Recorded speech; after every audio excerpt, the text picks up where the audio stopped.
آخر وہ وقت آ ہی گیا نا جس کے لیے بھارت بے چین تھا۔ وہ رافیل طیارے جن کا مودی سرکار کو شدت سے انتظار تھا، وہ آج روانہ ہو کے بدھ کو امبالہ پہنچ گئے۔ اور ان طیاروں کی آمد پہ مودی تو ایسے خوش ہے جیسے کوئی بچہ اپنا پسندیدہ کھلونا لینے کے بعد خوش ہوتا ہے۔ انڈین گورنمنٹ نے فرانس کو دساؤ رافیل کمپنی سے تقریباً $9 ارب مالیت کے 36 رافیل جنگی جہاز خریدنے کا سودا 2016 میں کیا تھا، اور یہ 36 طیارے 2021 تک انڈیا کے حوالے کیے جائیں گے۔ انڈیا نے جو طیارے خریدے ان میں سنگل سیٹر اور ڈبل سیٹر دونوں طرح کے رافیلز ہیں۔ اس میں کوئی شک نہیں ہے کہ اس وقت یہ طیارے بھارت کے لیے بہت اہم ہیں۔ لداخ کی سرحد پہ چائنا اور بھارت میں ٹکراؤ کے بعد ابھی بھی جو کشیدگی چل رہی ہے وہ ڈھکی چھپی نہیں ہے کسی سے۔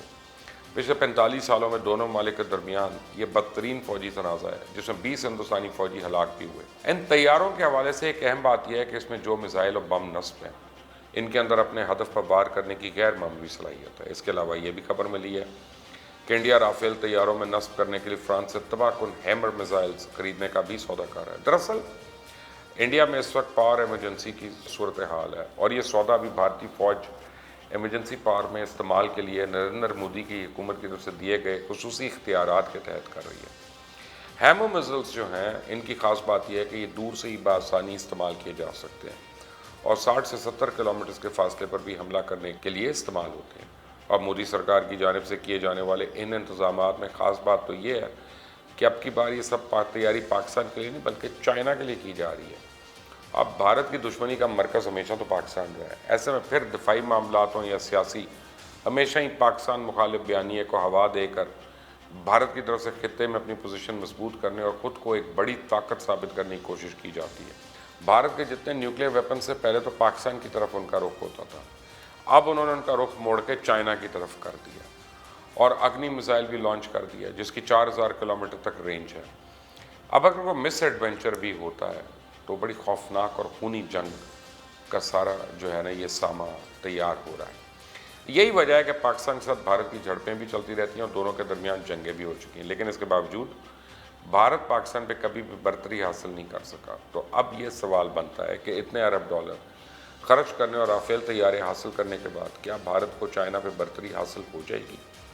اس سوال کے جواب میں عقل مند کے لیے اتنا اشارہ کافی ہے کہ یہ رافیل چلانے والے بھی ویسے ہی بھارتی پائلٹس ہوں گے نا، جیسا ابھی نندن صاحب تھے یا ہیں، جن کی پاک فضائیہ نے چائے پلا کے خوب خاطر تواضع بھی کی۔ اور اگر وہ پورا واقعہ آپ کو یاد ہو تو اس میں ابھی نندن خود تو ناکام ہو کر پاک فوج کا مہمان بنا ہی تھا، ساتھ میں اس نے اپنے ہی ایک طیارے کو نشانہ بنا کے گرا بھی دیا تھا۔ اس لیے بھارت کو رافیل طیارے ملنے پہ جشن منانے کے ساتھ ساتھ یہ بھی ذہن میں رکھنا چاہیے کہ ان کے پائلٹس ان کے طیاروں کو اپنی خلاف استعمال کر سکتے ہیں۔ ویسے بھی اب تو بھارت کا مقابلہ چائنا جیسی سپر پاور کے ساتھ ہے، چائنا جو کہ امریکہ کے لیے سردر بنتا جا رہا ہے، تو مودی سرکار کو سمجھ لینا چاہیے کہ چائنا کے سامنے کس کھیت کی مولی ہے۔ لیکن حالیہ جھڑپوں میں اپنے اتنے فوجی مروانے کے بعد بھی جنگی جنون میں پاگل مودی کو یہ بات نہیں سمجھ آ رہی، اور وہ یہ سوچ رہا ہے کہ فرانس سے رافیل طیارے خریدنے کے بعد اور امریکہ کی آشیرواد سے شاید وہ چائنا کے ساتھ پنگا لے سکتا ہے، جبکہ آنے والے دنوں میں LAC پر اپنی فوج کو صرف تعینات رکھنا ہی بھارت کے لیے سب سے بڑا چیلنج ہوگا، کیونکہ اگلے چند مہینوں میں موسم تبدیل ہو جائے گا اور LAC والے علاقوں میں موسم کی شدت اور سخت حالات میں اپنے فوجیوں کا مقابلہ صرف دشمن سے ہی نہیں ہوگا بلکہ انہیں موسم کا بھی مقابلہ کرنا ہوگا اور اپنے آپ کو فٹ بھی رکھنا ہوگا، جو کہ ایک بڑا مشکل کام ہے۔ ایک فوجی کو اس علاقے میں رکھنا، لڑنے کے لیے اسلحہ فراہم کرنا، ماچس سے لے کے کھانے پینے کا سامان، پہننے کے لیے خاص کپڑوں سے لے کر رہنے کی جگہ کو گرم کرنے کے لیے فیول اور دوسرے بہت سے ایسے اخراجات ہیں جن کو گننا آسان نہیں ہے۔ لیکن ایک اندازے کے مطابق ایک فوجی کو اس علاقے میں رکھنے کی کاسٹ 1 ملین تک بنتی ہے۔ پھر ان تمام ضرورت کے سامان کو ان علاقوں تک پہنچانا بھی ایک بڑا کام ہے۔ سامان 2 طریقے سے پہنچایا جا سکتا ہے، ایک تو روڈ ٹرانسپورٹ کے ذریعے یا پھر ہوائی سفر کے ذریعے۔ لداخ تک جانے کے لیے 2 سڑکیں جو کہ سری نگر سے ہو کے جاتی ہیں، روہتانگ پاس اور زوجی لا۔ اس سال کے آخر میں روہتانگ سرنگ کھلنے کے امکان سے یہ مسئلہ ممکنہ طور پہ حل ہو سکتا ہے، لیکن اس راستے میں 2 اور گزرگاہیں ہیں، برلچا اور تھانگکلنگ۔ یہ دونوں روہتانگ سے زیادہ اونچائی پہ اور اس لیے سردیوں میں یہاں برف باری بھی ہوگی۔ سری نگر اور لیہ کے درمیان روڈ ٹرانسپورٹ کے ذریعے ایک ٹرک میں 10 ٹن کا سامان پہنچانے کی لاگت 1 لاکھ بھارتی روپے بنتی ہے، اور اگر C-17 Globemaster military aircraft کے ذریعے سامان پہنچایا جائے تو 50 ٹن سامان 1 گھنٹے کی مسافت کے بعد پہنچے گا۔ اس کی لاگت 24 لاکھ بھارتی روپے بنتی ہے، اور یہ ایئر کرافٹ ایک دن میں 200 سے 250 ٹن سامان ان علاقوں میں ٹرانسفر کر سکتا ہے، لیکن اس کے ذریعے بہت بھاری سامان نہیں پہنچ سکتا۔ بھاری سامان صرف زمینی راستے سے ہی جا سکتا ہے، اور اس میں مشکل ہے کہ زمینی راستے صرف گرمیوں کے دوران ہی کھلے رہتے ہیں۔